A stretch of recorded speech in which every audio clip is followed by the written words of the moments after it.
team. On Election Day, don't drive off that bridge when we come to it. Got a second? Let's talk about my Chevy Lumina. No, I'm not a famous actress. I'm just an average Iowan like you. So you can relate when I say safety is important, especially when the kids are along. Lumina's anti-lock brakes really convinced us. They say you can't put a price on the important things like safety.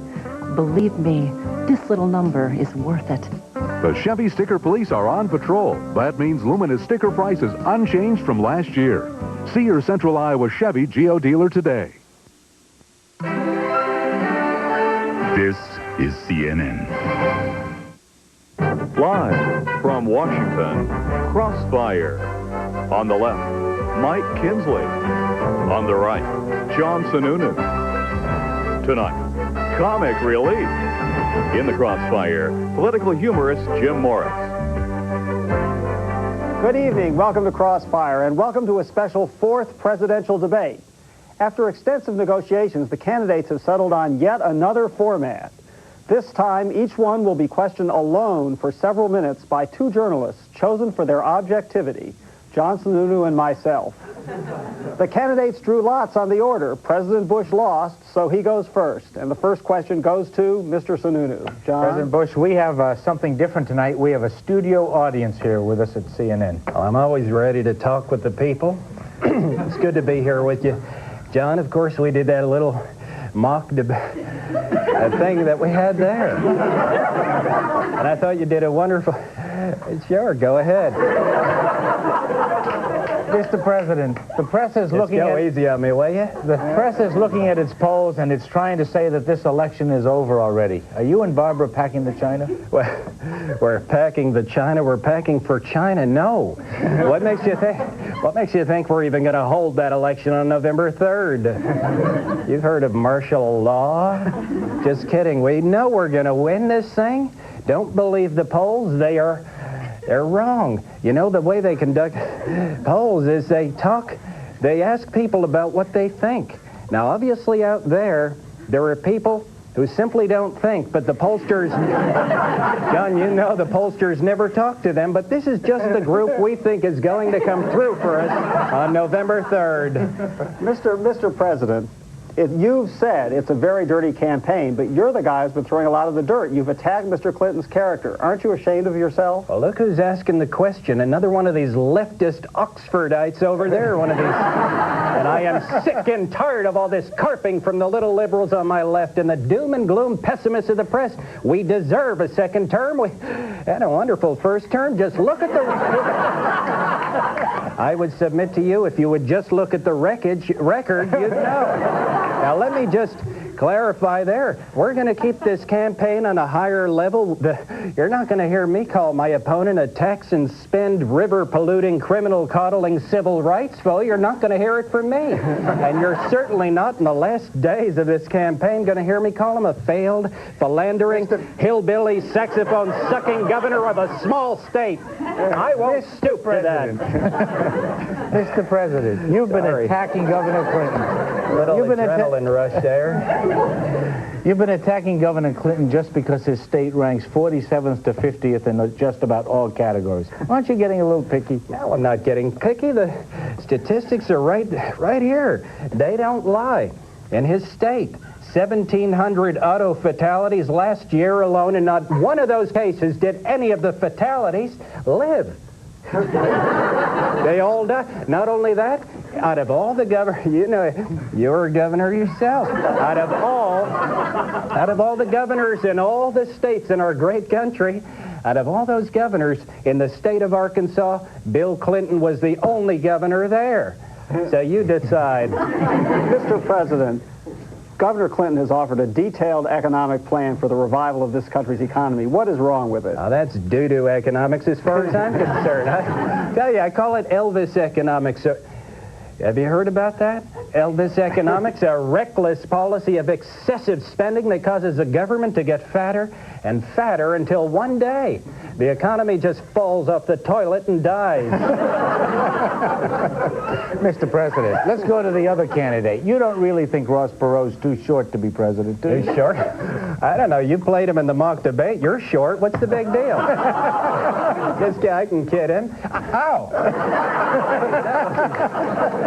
Very nice of you there. I just think Ross Perot is out of touch. He's a billionaire.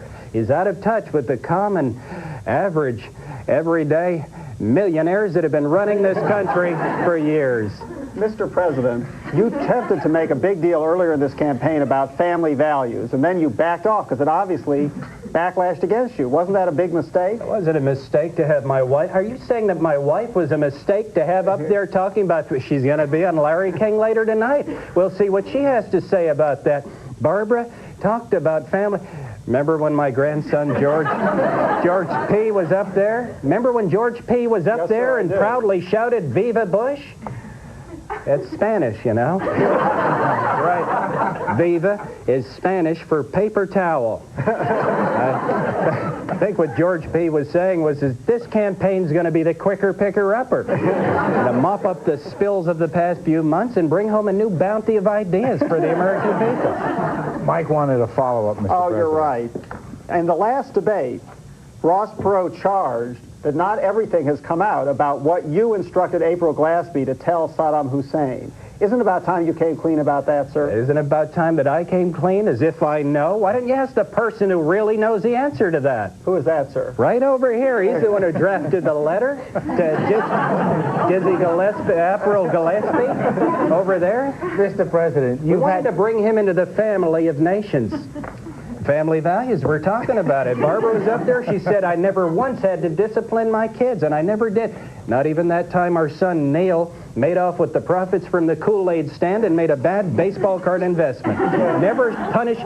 See, we're now maybe punishment would have helped save Silverado's savings and loan if we had straightened them out back then. But anyway, go right ahead. Mr. President, you've been a great foreign policy president, but you haven't been getting much credit for those foreign policy accomplishments. Have they been overshadowed? I think they have. Thank you for asking. A good question. Let me tell you something. You know, there is still problems. We got to do more. We've got to do better. Got problems in Bosnia, Herzegovina, Davida. But let me also say America's strong because we've carried the big stick. I think it was best put by our great turn-of-the-century fella, Rudyard Roosevelt, when he said, if you can keep your stick while all about you are walking softly with theirs, or something at that particular age. I don't know. It's all right there in the Bible if you just read it. Mr. President, the vision thing. You've had 4 years to come up with the vision thing. Where is it? I was asked just a couple yesterday, Mr. President, what is your vision for America should you be reelected? And it's good. Sounds 2 questions. What is your vision for America, and should you be reelected? The answer to the second question is yes. The answer to the first is I should be reelected. That's my vision for America. Mr. President, thank you very much. Oh, wait a minute. What is this? No. Ask Bush if you can't have the helicopter this weekend. I'm sorry.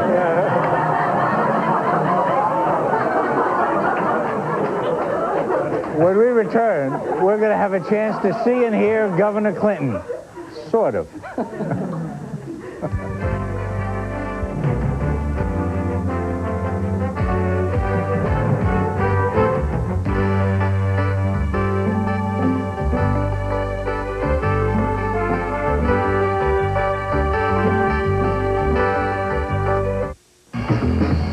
Grand Central got 1,037,500 copies. The Pitney Bowes copier is still working. How's that look? Identical. I have an audition this afternoon. Copies of my resume. Need a couple more copies of my music. A lot of people coming up making free copies, and the machine's been purring like a kid. The flyer for my rap band, Too Slim to Be Large. What are you doing now? Always need lots of copies of the resume. Just kick the thing. And the Pitney Bowes 9070 has got 1,051,088 copies after copy after copy. You probably wonder why so many people deposit money with a bank like us. We sure do. Well, when it comes to money market yields, ours are right up there. Oldie has money market funds that paid higher yields. Open an IRA with our bank, and we'll put your money in long-term CDs. With Oldie, you can invest for growth and high yields. So, there's only one place to keep your savings in IRA. Right. Oldie, America's full-service discount broker.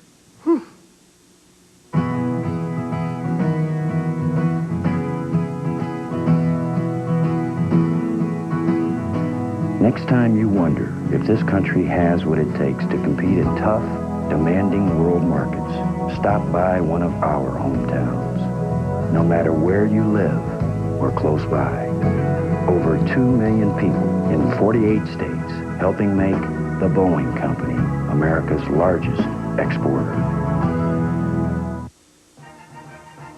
Tonight, the President's most tireless defender, the First Lady of the United States, Barbara Bush, joins us live with your calls. Tonight, Larry King Live, 9 Eastern on CNN. Do you miss being president? Do you miss being the President of the United States? Well, I certainly do, but I have to say that I'm very proud of where George Bush has taken us. George Herbert Walker, Griffith Joyner Kersey, Cougar Mellencamp Bush has done a fine job. Yeah.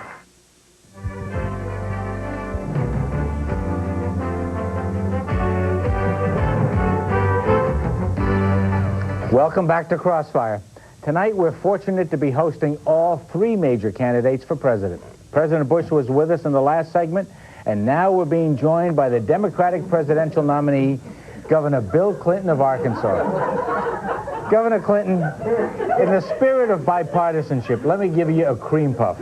Why do you think you're qualified, the best qualified to be president? Well, I believe that over the past several years, we Americans have come to expect the same old song and dance from our leaders in Washington. We've been deceived. We've been cajoled. We have been lied to.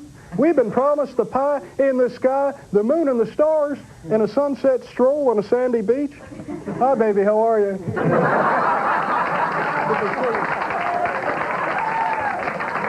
No, what we have seen is a total failure to govern and get this country moving again and stop our slide into third world nation status. There are those even in my own party who believe that we can't compete and win again. I believe we can win again if we change. We need to have a change in the way we run this country, a change in our outlook and our attitudes, and a change in our hearts. And I believe that I'm your agent. Just the way you're looking at me. Hey, I got to do it every night. Governor Clinton. Okay, back into character. Okay. Governor Clinton, you promised to deliver health care for every American. How are you going to do it? Well, I believe we need a national health policy for every single American that needs it. I don't think there's any doubt about that. And I think there's a lot we can do to improve our individual health as well. For example, since I entered this campaign, I put on about 30 pounds. People are asking, I'm starting to look like that stamp of Elvis that nobody voted for. Mr. Clinton, Governor Clinton, how can you, a liberal Democrat, be tough on crime? Well, I believe that I am tough on crime in my own... You know, if you look back, and I said this in the debate, 2 debates, I said 30 years ago, there were 3 policemen for every crime committed in this country. Today, there are 3 crimes for every policeman. And I also happen to know that just a few years ago, according to Beach Boy statistics, there were 2 girls for every boy. And today, it takes 5 bowls of regular cereal just to equal the nutrition in 1 bowl of total. So yes, things have gone downhill, and we can make it better. We can make it better. Mr. Governor Clinton, you have talked about the importance of the global economy. You claim to support the free trade agreement with Mexico, though many have said you've waffled. Let's face it, you're the governor of a tiny little state. What do you know about the world economy? I have a lot of experience in trade. Maybe not international trade, but I think the only difference there, being the governor of a small southern state and dealing with international, is that your exports don't always come in jugs and you don't always deal with your cousins. But other than that, I think I've got it covered. Governor, let me ask you a couple of questions on the trust issue. First of all, would you like to give us your latest version of the draft story? Latest version? Now, this is coming from...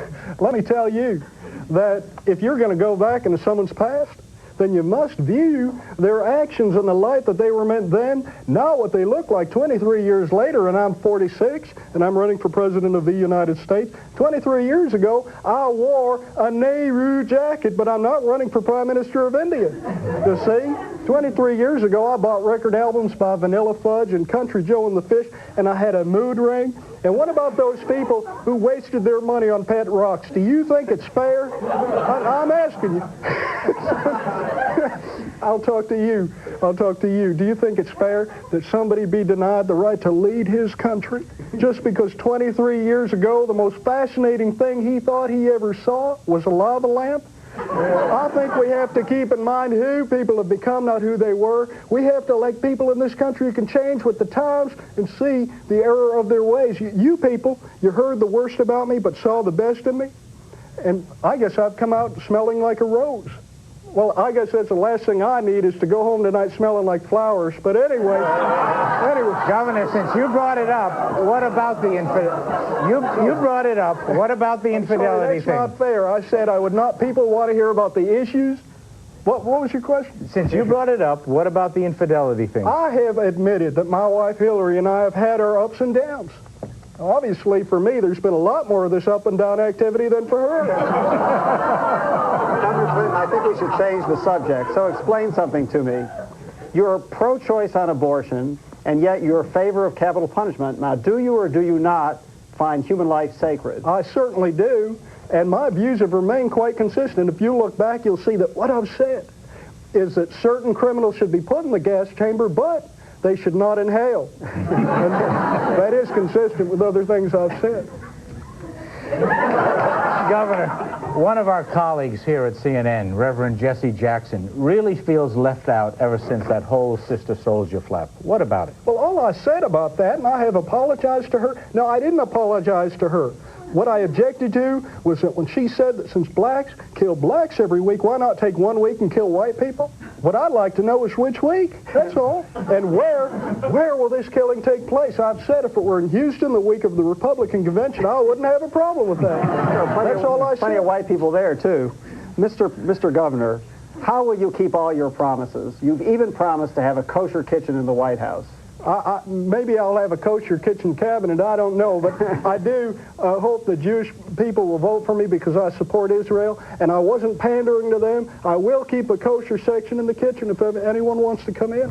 You know, I think you'd even make a fine, I could make you my chief oive to the Middle East, envoy to the Middle East. I hope the Jews in this country know that what I have is chutzpah, and I'm ready to fight for them. Ready to fight for them. Governor, one last question to this segment. Your budget numbers really don't add up at all. They can't. Can you be more specific and definitive about how you're going to reduce the deficit? I certainly can. As far as reducing our deficit, I think that what we have to do is to try to see to it that whatever it is that needs to be done with our deficit gets done so that one day we can look back and tell our kids and tell our grandkids and tell our grandkids' kids that when it came time to doing something about our deficit that we did whatever it was we thought we had to do at the time.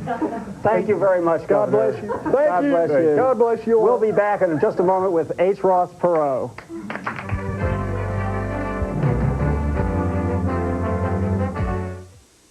Hello, I'm Susan Rook. At the top of the hour, arrests finally in the murders of 4 teenage girls in Texas nearly a year ago.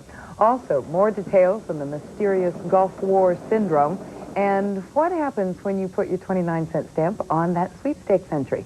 We'll tell you on Prime News right after Crossfire. Office Depot makes my job a lot easier. I order by phone and get next-day delivery. I look up the code numbers in the catalog, phone in the order, and Office Depot takes care of the rest. Taking care of business every day. Taking care of business every way. I've been taking care of business. They've always got what I need in stock, and they always guarantee the lowest price. I save time, my boss saves money. Nobody sells more office supplies for less than Office Depot. Risk. As hard as it is to live with, it's impossible to live without. At Merrill Lynch, we know that risk can be dealt with. It can be managed. It can even be turned to your advantage. To do that, you need a partner a partner who understands it and can help you turn a world of risk into a world of opportunity. Merrill Lynch, we're bullish on the future. The Country French Collection from Ethan Allen. When a room looks like this, it's a pity to spend so much time in it with your eyes closed. There's a sale now at your Ethan Allen Gallery. I'm paid to buy the high-volume copies. I don't want to have to worry about them. The corporate line from Canon. If our copiers are working, our people are working. Reliable high-volume copiers you don't have to think about. The corporate line from Canon, the new power in high-volume copy. At Ford Motor Company, we're already building vehicles that meet California's strict emission standards for the late 90s. We're the first U.S. manufacturer to build a car with CFC-free air conditioning. And we'll soon have a fleet of electric vehicles on the road. For us, designing quality cars and trucks means keeping an eye on the big picture. At Ford, we understand that the quality of the environment is one of our greatest responsibilities. Ford Motor Company, quality is job one. It's working.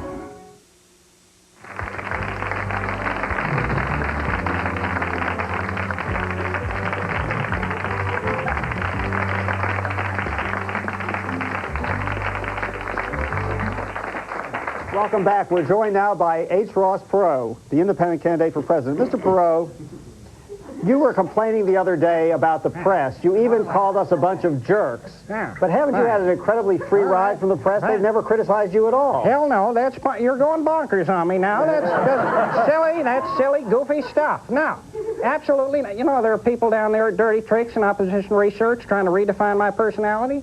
They say I'm thin-skinned. They say I get testy with people who disagree with me. Can you believe it? They even say I'm paranoid. Paranoid? Just one thing I'd like to know. Who are these people? I want to know who they are, I want to know where they live, and I want their Social Security number. Now, fine. All right. Wonderful, wonderful, wonderful. Lawrence Welk music all over again. A lot of those same people are saying that you, as a billionaire, have lost touch with the common people. You don't buy that, do you? I'll buy anything. Now, I'll tell you something. I know the value of a good hard-earned dollar. I'll tell you, I borrowed $1,000 from my wife to start EDS. That's where I got the money, from my wife. And I thought, who else has a wife I could get some money from? But I didn't want to work it that way. When Margot and I first arrived in Dallas, we had all our belongings in the trunk of the car. Of course, those belongings included the Hope Diamond, the Fabergé egg, and 2 kilos of uncut heroin with the street. But we started with just that and each other, and of course our dreams. Mr. Perot, a big issue in this campaign is trust. Why should anyone trust you? You betrayed your supporters when you pulled out in July. You scream and yell when anyone criticizes you slightly. Isn't the lack of confidence and trust in you the reason that Hamilton Jordan and Ed Rollins quit as your campaign monitor? Ham Jordan and Ed... Now, I have no problem with the... Am I right? Are you with me? Wonderful. I just love it. All I did... Now, let me just... All I do... Now, here's the beauty part. All I do, I get the best people for the job, and I let them do their work. And then, as long as I have private investigators watching their every move, I'm fine. That's it. No laugh. But that's it. Ross Perot, here's your chance to tell the American public. What is the single most important thing you want to accomplish as President of the United States? Well, I want to hammer out fraud and flush waste from our government. But a government hammer costs $400. The government toilet costs $1,400. So I say, let's buy the hammer at Walmart and use the toilets at the Holiday Inn. Fine. Wonderful. Talk won't do it. Last question, sir, on that very topic. Washington is a very tough town, and some people find your approach rather simplistic. What makes you think you'll be able to succeed where others fail? Well, if you want talk, I'm not your man. We'll just go up there and do it. Talking about it won't do it. If you want talk, I'm not your man. Don't vote for me. Don't even look at me. Come on, I don't even want you here in the room. Get out. You make me sick. Holding hands will do it. Let's hold hands. Left, right, doesn't matter. Come on. Let's hold hands. We are the world. And here comes the tough part as you come back to us as Jim Morris. First of all, thank you very much for what you've done this evening, but can you tell us who you miss the most of all the candidates that you've gone through this year? Well, oh, you mean some that we don't even have? From the I'll tell you, primaries. for selfish reason, who I really miss is Paul Tsongas. There was an impressionist dream. I mean, no, economic truth. No. I live in the private sector, and George Bush lied to us. He lied to us. Senator Songus, why did you drop out of the race? You had some great idea. Well, because the resources just weren't there. What? The resources. Resources? You went to the track? Money. But who do you miss among all the politicians you've been doing for years who has now gone from the scene the most? Oh, you're lobbing me a big fat softball, aren't you? That's my job. Well, you are a softball, let me tell you. Let me tell you, God bless you, John. And God help you. But I want to say George Bush is the man for the job because our standard of living today is higher than anywhere else in the world. Of course, by our, I mean Nancy and me. We're doing okay, aren't we, Nancy? Yes, but other people are hurting, but still vote for George Bush because he can carry on the Reagan era. Thank you very much, Mr. Ex-President. We'll be back in just a moment.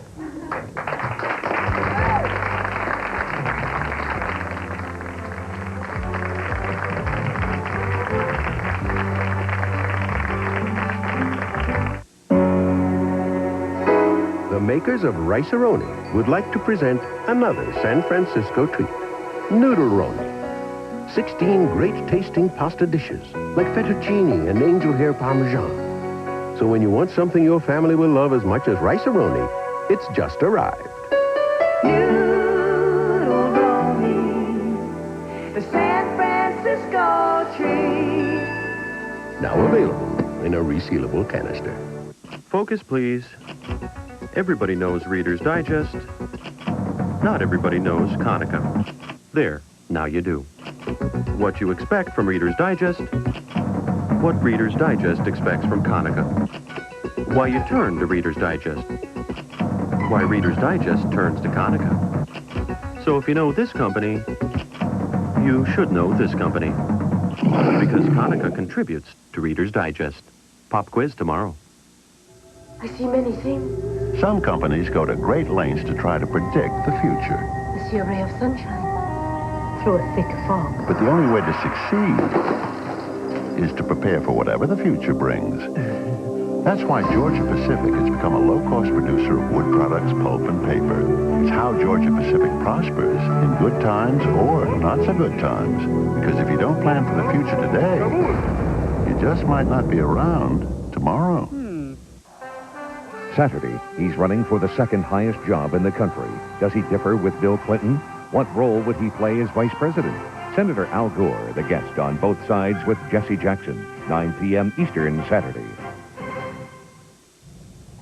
The real President Bush, not an imitation, will be Charles Bierbauer's guest tomorrow on Newsmaker Saturday. That's at 1:30 p.m. and again at 5:30 p.m. Eastern Time here on CNN. Thanks a lot, Jim.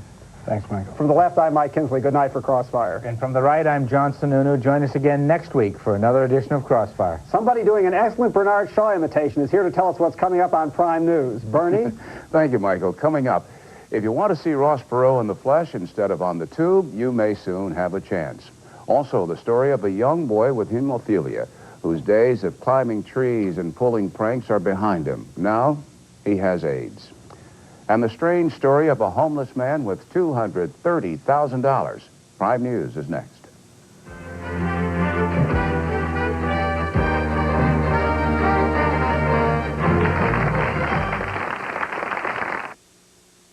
Coming up, Prime News, followed by Larry King Live after a word from your local cable system here on CNN.